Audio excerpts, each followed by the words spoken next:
gusto estar con ustedes, amigos. Bienvenidos a otra edición de EWTN Noticias. Soy Eddie Rodríguez Moreno. Yo soy Isabel Díaz Monsalve, muy contenta de estar nuevamente con ustedes con toda la información de la Iglesia y el mundo. Y estos son los titulares. Arzobispo pone en las manos de Dios a las víctimas de atentados en Colombia. El Papa impulsa reforma de facultades y universidades eclesiásticas con nuevo documento. Iniciamos el programa con lamentables noticias que nos llegan desde Colombia, donde en un solo fin de semana 3 instalaciones de la policía fueron atacadas, dejando varios muertos y heridos. Frente a esto, la Iglesia del país ha enviado un mensaje de consuelo a las familias de los afectados. A través de un mensaje difundido por la Conferencia Episcopal de Colombia, el arzobispo de Barranquilla, Monseñor Pablo Emiro Salas Santelis, pidió a Dios acoger a las víctimas del atentado contra el Comando de Atención Inmediata de San José, ocurrido a primeras horas del sábado 27 de enero y que dejó 5 efectivos policiales muertos y unos 40 heridos. Monseñor Salas indicó que acontecimientos como este no pueden amedrentarnos y hacernos caer en desánimo y en desesperanza. El arzobispo también recordó que todos estamos llamados a vivir como hermanos y debemos entender que la vida es el mayor valor que podemos tener. De igual forma, pidió a Dios que permita a los colombianos seguir construyendo la paz y reconciliación, que es el anhelo más profundo del país. No obstante, en la noche de ese mismo día, otro artefacto explosivo fue detonado en el Comando Buenavista en Santa Rosa del Sur, en la región de Bolívar, en el cual dejó un saldo de 2 efectivos fallecidos y un herido. Asimismo, en la madrugada del domingo, en las instalaciones de policía del municipio de Soledad, en el departamento del Atlántico colombiano, se llevó a cabo un atentado más que produjo 7 heridos, 5 de ellos policías y 2 civiles. Por su parte, el ministro de Defensa del país, Luis Carlos Villegas, confirmó que la guerrilla del Ejército de Liberación Nacional es la autora de estas acciones terroristas. Es muy triste tener que dar estas noticias y pues obviamente los atentados en mi país es una situación muy compleja la que se vive en la búsqueda de la paz, que ya lleva muchos años esta búsqueda y que pues hay muchas esperanzas de poder encontrar la solución. Así que le pedimos al Señor que pueda ayudar primero a las víctimas concretas de estos atentados, que las familias puedan encontrar el consuelo que necesitan y que todos los colombianos no perdamos la esperanza de encontrar esa paz verdadera. Lamentable pensar que para algunos el único camino para reivindicar sus reclamos sea el de la violencia. Cambiando el tono de la información, les contamos que el Papa Francisco recibió en el Palacio Apostólico del Vaticano al presidente de la República Centroafricana. Ambos mandatarios destacaron la necesidad de una convivencia pacífica en el país. En una audiencia en el Palacio Apostólico del Vaticano, el Papa Francisco se reunió con el presidente de la República Centroafricana, Faustin Archange. Durante el encuentro se resaltó las buenas relaciones existentes entre la Santa Sede y el país africano, que fueron reforzadas por el Acuerdo Quadro, firmado en Bangui el 6 de septiembre del 2016. Otros asuntos tratados fueron la actual situación que atraviesa la República Centroafricana, en particular los esfuerzos positivos de cara a la recuperación de la estabilidad político-institucional. Por otro lado, sobre la violencia que afecta a varias regiones del país y las consecuencias que ésta trae sobre el plano humanitario, se dio a conocer que el diálogo giró en torno al deseo de una colaboración cada vez más rentable entre las fuerzas a favor del bien común, reclamando la importancia del rol desarrollado por la comunidad internacional en promover la convivencia pacífica y la reconciliación nacional. En un encuentro con una delegación de la Iglesia Evangélica Luterana de Finlandia, el Papa Francisco manifestó que el ecumenismo es esencial para hacer frente a la secularización de la sociedad. El Papa Francisco se encontró con miembros de la Iglesia Evangélica Luterana de Finlandia, a quienes manifestó que la conmemoración de la Reforma Protestante marcó un punto de partida en la búsqueda ecuménica de la unidad plena, bajo el signo de la gratitud, el arrepentimiento y la esperanza. En su discurso, Francisco también abordó la secularización de la sociedad y apuntó a la urgencia de testimoniar la presencia del Dios vivo, ya que el principal desafío en la búsqueda de la unidad de los cristianos es confirmar la centralidad de la cuestión de Dios, no de un Dios cualquiera, sino de aquel que nos ha revelado su rostro concreto en el hombre de Jesús de Nazaret. El sumo pontífice recibió a los miembros de la Pontificia Academia de Teología, que este año celebrará 3 siglos de servicio, y reconoció la labor que realizan en la promoción del magisterio de la Iglesia. En una audiencia en el Vaticano con miembros de la Pontificia Academia de Teología, el Papa Francisco destacó los 3 siglos de vida que celebrará esa institución el presente año y afirmó que constituyen una meta significativa. En ese sentido, el pontífice aseguró que representan el estímulo para una conciencia renovada de la propia identidad y un relanzamiento de la misión eclesial. Asimismo, el Santo Padre recordó que el objetivo de la Pontificia Academia de Teología es estar al servicio de la Iglesia con la intención de promover, solicitar y sostener en sus diversas formas la inteligencia de la fe en Dios, revelado en Cristo, siendo fiel al magisterio y estando abierta a las necesidades y desafíos de la cultura, como promotora de un encuentro entre teología, filosofía y ciencias humanas, para que la buena semilla del Evangelio dé sus frutos. Por otro lado, el Papa alabó el intercambio cultural con las instituciones académicas y congregaciones religiosas, puesto que así queda patente pertenecer a una red de relaciones, a partir de la cual todos los interlocutores se han enriquecido. Ahora nos enlazamos con nuestro corresponsal Miguel Pérez, quien nos tiene más información sobre las actividades del Papa Francisco. Adelante, Miguel. Hola Edi, hola Isabel. Hoy en el Vaticano se ha presentado una nueva constitución apostólica del Papa Francisco con reglamentos que afectan a las universidades y facultades de estudios eclesiásticos. El objetivo es adaptar estas instituciones a las nuevas necesidades de la sociedad actual y además ponerlas al servicio de la misión de una iglesia en salida. Mediante esta nueva constitución apostólica titulada Veritatis Gaudium, que se presentó este lunes 29 de enero en el Vaticano, el Papa Francisco continúa con la tarea iniciada por el Concilio Vaticano II y cuyo primer paso lo dio el Papa San Juan Pablo II. En el nuevo texto elaborado por el Papa Francisco se renueva el compromiso de la Iglesia en favor de las facultades y de las universidades eclesiásticas. Según señala el Santo Padre en la introducción de la nueva Constitución, aunque sigue siendo plenamente válido lo establecido por San Juan Pablo II, ha sido necesario incorporar disposiciones normativas emanadas posteriormente, teniendo en cuenta el desarrollo de los estudios académicos y el nuevo contexto sociocultural. En definitiva, con esta Constitución se pretende poner a las universidades y facultades de estudios eclesiásticos al servicio de una iglesia misionera en salida. Por otro lado, el Papa Francisco recibió en audiencia con motivo de la inauguración del año judicial a los abogados y jueces del Tribunal de la Rota, a los que pidió que eviten caer en la tentación de la burocracia cuando traten temas relacionados con la nulidad matrimonial. Además, el Papa Francisco también recibió en audiencia a los miembros y participantes de un congreso internacional que se está celebrando en Roma relacionado con la prevención del antisemitismo. En su discurso ante los participantes en la Conferencia Internacional contra el Antisemitismo que se celebra en Roma, el Papa afirmó que la Iglesia debe tender la mano a la comunidad judía para luchar juntos contra el odio antisemita y caminar hacia la comprensión y la colaboración. El pontífice señaló que cristianos y judíos tienen la necesidad de una memoria común, viva y confiada, que no sea prisionera del resentimiento, sino que aunque esté atravesada por la noche del dolor, se abra a la esperanza de un nuevo amanecer. En este sentido, destacó la palabra responsabilidad, que significa ser capaces de responder y no caer en la indiferencia ante el odio. Y de momento esto ha sido todo. Informó desde Roma para EWTN Noticias Miguel Pérez Pichel. Gracias, Miguel. En otras noticias, el Papa Francisco condenó el ataque terrorista que ocurrió el pasado 27 de enero en Kabul, Afganistán, y que dejó más de 100 personas fallecidas. Tras el rezo del Ángelus, el Papa Francisco condenó el ataque terrorista ocurrido en Kabul, capital de Afganistán, el cual dejó más de 100 personas fallecidas y cerca de 240 heridos.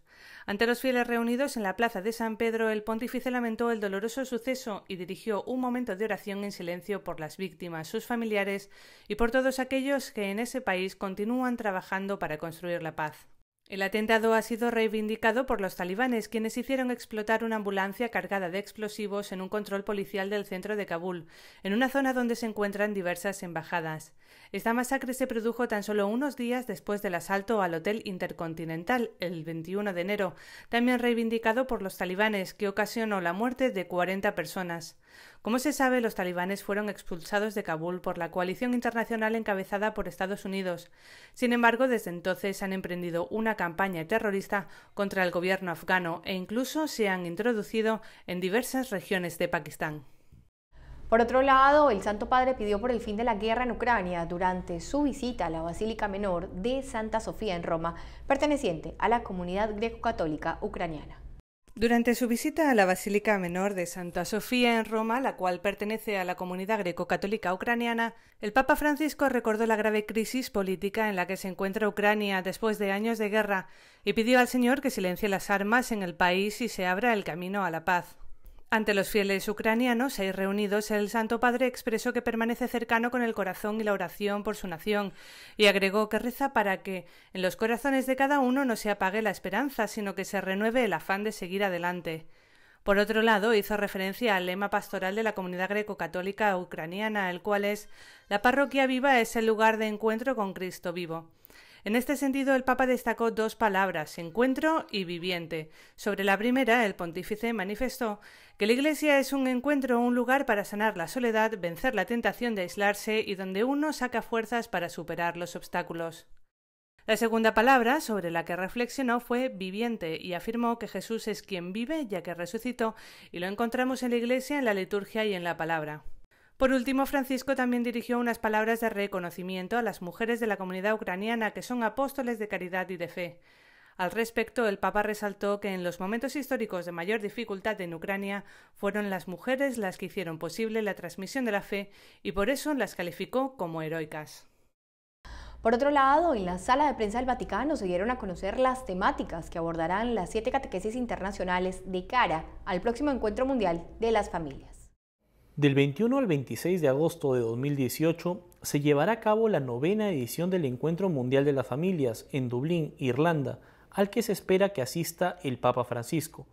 Por ese motivo, el Vaticano enseñó las catequesis internacionales de preparación para esta reunión multitudinaria de familias. La presentación en la sala de prensa del Vaticano corrió a cargo del cardenal Kevin Farrell, prefecto del Dicasterio para los Laicos, Familia y Vida. El purpurado aseguró que el encuentro de Dublín tocará la relación entre Evangelio, el mundo de hoy y el nudo propio de la vida familiar. Y agregó que las catequesis serán 7 y están construidas en torno al pasaje del Evangelio donde Jesús se pierde en el templo a los 12 años. El cardenal también explicó que los temas de las catequesis partirán de una mirada concreta a las familias de hoy, indicando la actualidad de la palabra de Dios capaz de iluminar el día a día de las personas. El prelado añadió que también se tratará la necesidad de que la familia sea en el mundo generadora de una cultura nueva, la cultura de la vida, de la esperanza y la alegría. Finalmente, el cardenal Farrell explicó que cada catequesis abrirá con una oración y concluirá con algunas preguntas posibles para compartir en comunidad. Amigos, tenemos que hacer una pausa, pero al volver, Instituto de Neurociencias en Shanghai, China, logra clonar primates y miembro de la Academia Pontificia para la Vida se pronuncia. Sacerdotes en Cuba piden a Raúl Castro elecciones libres. Consagran a obispo católico más joven de América Latina. Ya volvemos con más en EWTN Noticias.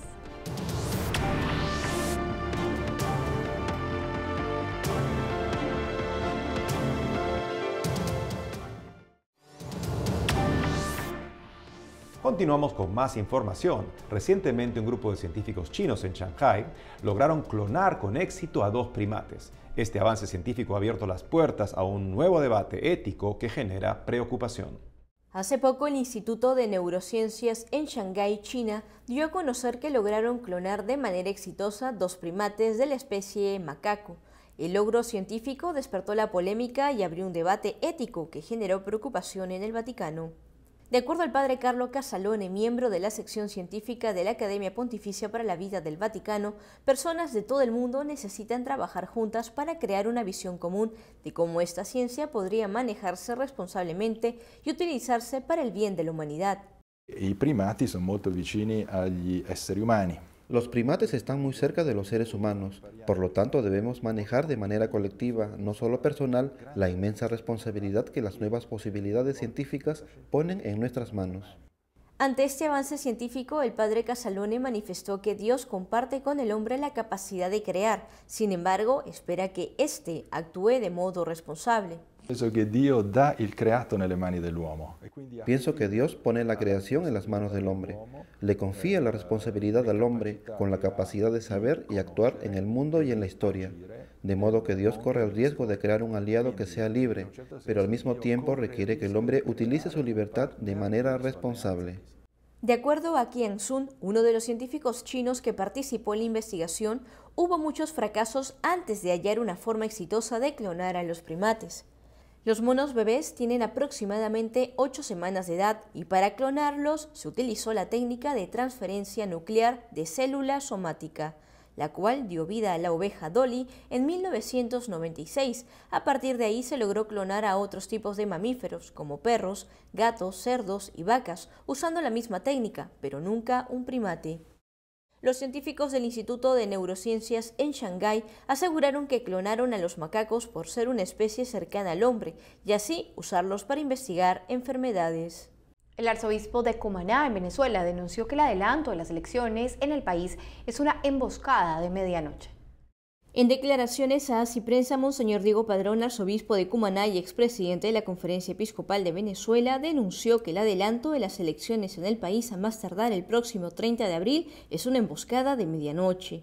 Tal como se recuerda, la Asamblea Nacional Constituyente emitió el 23 de enero un decreto para adelantar las elecciones que habitualmente se realizan en diciembre, una medida que fue aprobada por aclamación, según indicó Delcy Rodríguez, la presidenta de la Asamblea. Frente a este panorama, el arzobispo de Cumaná señaló que como venezolano le parece que es un adelanto que no tiene ningún basamento legal y que además lo hace la Asamblea Nacional Constituyente, que está muy desprestigiada porque es fraudulenta en su origen y en su gestión. Tras la aprobación del decreto, el presidente de Venezuela, Nicolás Maduro, solicitó al Poder Electoral que fije la fecha más cercana para salir de esto, ganar las elecciones y empezar a hacer, según él, una gran revolución necesaria del 2018. De acuerdo a la BBC, se desconoce qué candidato de la oposición podría presentarse, ya que los principales líderes, Enrique Capriles y Leopoldo López, están inhabilitados. Por otro lado, el adelanto de las elecciones ha sido rechazado por la oposición venezolana y el llamado Grupo de Lima, que reúne a representantes de 14 países de América. Unos sacerdotes en Cuba han escrito una carta al gobierno del presidente Raúl Castro en la que denuncian la represión política, económica y religiosa que vive el pueblo. Conozcamos este importante mensaje. En el marco de los 20 años de la misa que San Juan Pablo II celebró en Santiago, Cuba, 3 sacerdotes católicos enviaron una carta al presidente cubano Raúl Castro con el fin de pedir para el pueblo el derecho de elegir en libertad, ya que según afirman, en el país hay votaciones, pero no elecciones. En este sentido, los presbíteros aseguraron que elegir implica que existan opciones diferentes y tener la posibilidad de tomar varios caminos. Esto en referencia al estilo totalitario del Partido Comunista, único partido político autorizado a existir. Asimismo, señalaron que toda voz que ha intentado cambiar algo ha sido silenciada y que la Iglesia es tolerada, pero no deja de ser vigilada y controlada. De igual forma, enfatizaron que los cristianos pueden reunirse a compartir su fe, pero no les es permitido construir un templo. Por otro lado, los sacerdotes afirmaron que los cubanos quieren un país donde se respete más la vida desde su concepción hasta la muerte natural, fortaleciendo a la familia con el cuidado del matrimonio entre hombre y mujer y garantizándose los ingresos económicos que permitan a la población vivir dignamente.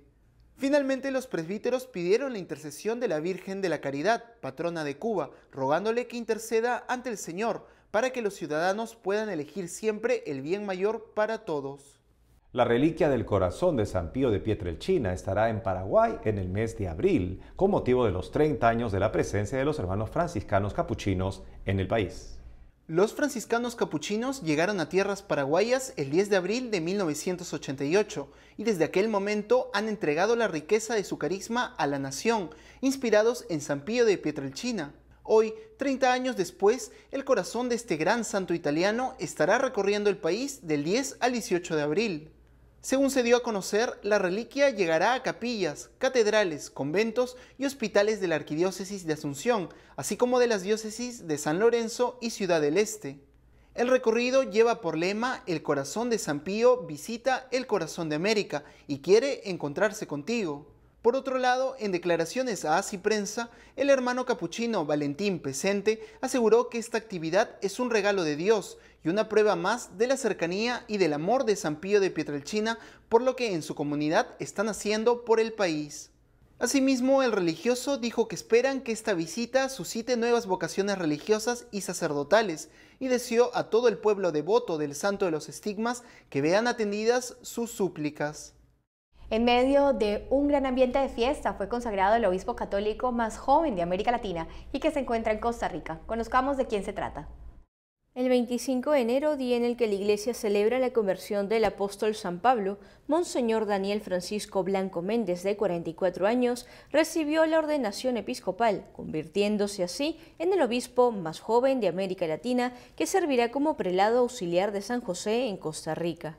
Tras su consagración, el nuevo obispo dijo a los fieles que el sentimiento ha sido de asombro y de humildad, porque sabe que el Señor no llama a los perfectos.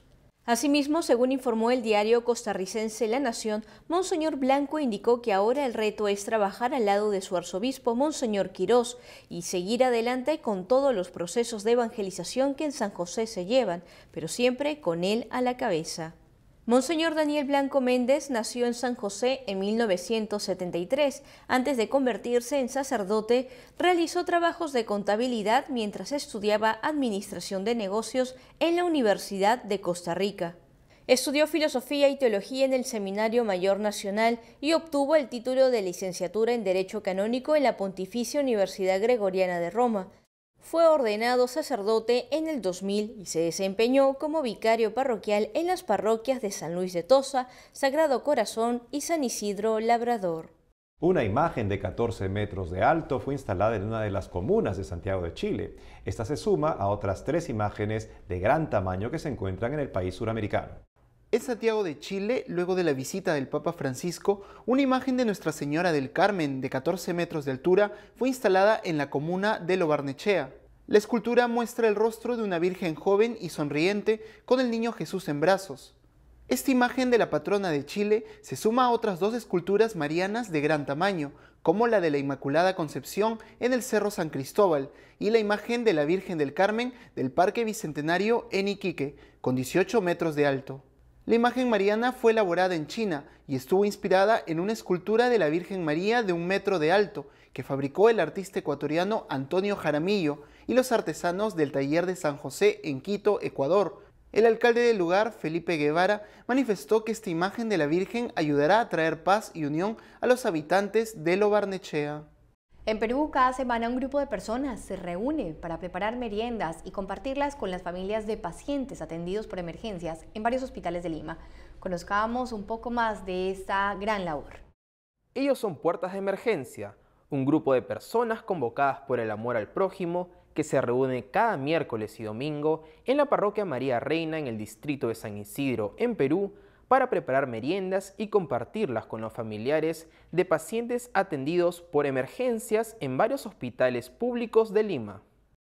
La idea es llevarles una merienda y ofrecerles un poco de compañía, de ayuda, de apoyo emocional.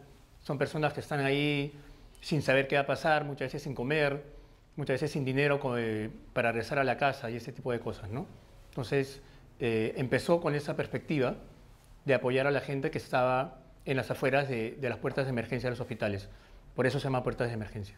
Puertas de Emergencia empezó solo con 3 personas, pero hoy suman decenas que preparan aproximadamente 700 panes cada miércoles y domingo. Somos un aproximado de 60 personas. Hay un grupo base que somos los adultos de Maús, hombres y mujeres, que estamos todos encima de 25 años por ahí. Y luego también se incorporó este año el grupo de jóvenes de los retiros de FETA, de María Reina. Ellos son chicos entre 17 y 24 años, ¿no? Eventualmente salimos los 2 grupos mezclados, pero sí, el rango es bastante amplio, ¿no? De 17 hasta adelante, no hay ningún problema. Actualmente, Puertas de Emergencia llega a hospitales de la capital como el Loaiza, María Auxiliadora, San Bartolomé, 2 de Mayo, Esalud Angamos, Casimiro Ulloa y el INEN. Sin embargo, quieren llegar a mucho más este 2018. En verdad, la idea inicial es que esto pueda salir todos los días con grupos de diferentes parroquias también, ¿no? Va a ser como es una especie de franquicia que de alguna manera se ha dado con la gente de María Auxiliadora, pero sí sería bonito poder salir todos los días, quizás no a todos los hospitales como ahora, porque necesitan una logística de gente y de equipo bastante amplia, Pero en principio eso es, ¿no? Como puertas de emergencia, consolidar el proyecto creciendo horizontalmente. Como ofrenda por la visita del Papa Francisco a Perú, Puertas de Emergencia hizo una ofrenda de más de 25.000 panes en hospitales. En un futuro, esta ONG, fundada para poner en práctica la caridad cristiana, buscará contar con albergues para continuar sirviendo gratuitamente a más familiares de enfermos.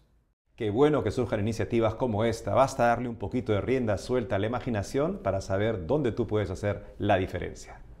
Y queremos enviarle un gran saludo a toda la familia salesiana en el marco de la fiesta de su santo patrón Don Bosco, cada 31 de enero. Les deseamos que sigan creciendo en el apostolado a los jóvenes.